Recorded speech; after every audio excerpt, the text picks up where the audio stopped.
नमस्कार, म Govindraj Wagle world ditch एजुकेसनबाट। आजको भिडियोमा म तपाईलाई एउटा यस्तो कन्ट्रीको बारेमा इन्फर्मेसन लिएर आएको छु जहाँ तपाईँ विथ डिपेन्डेन्ट एप्लाई गर्न पाउनुहुन्छ। चाहे तपाईँ ब्याचलर एप्लाई गर्नुहोस्, चाहे तपाईँ मास्टर एप्लाई गर्नुहोस्। तपाईलाई त्यस्तो हेभी एन्ट्री रिक्वायरमेन्ट पनि छैन।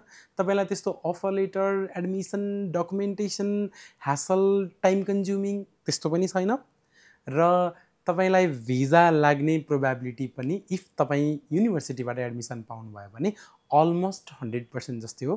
त्यो कन्ट्री हो फिनल्यान्ड। इफ तपाईँ स्टडी भिजामा फिनल्यान्ड जान चाहनुहुन्छ भने जनवरी र फेब्रुअरी इन्टेकको लागि फिनल्यान्डमा केही युनिभर्सिटीहरूले एडमिसन ओपन गरिसकेका छन्। तपाईँ बिजनेस कोर्स गर्न चाहनुहुन्छ, तपाईँ आइटी कोर्स गर्न चाहनुहुन्छ, तपाईँ इन्जिनियरिङ कोर्सेसहरू गर्न चाहनुहुन्छ, तपाईलाई कस्तो टाइपको कोर्स मनपर्छ, तपाईलाई चाहेको हरेक टाइपको कोर्सेसहरू अभाइलेबल छ र तपाईँको ट्युसन फी पनि एकदमै रिजनेबल छ। 7,000 युरोबाट स्टार्ट भएर 11,000 युरोसम्म हुन्छ म्याक्सिमम। त्यो चाहिँ depends on your course and university you will choose.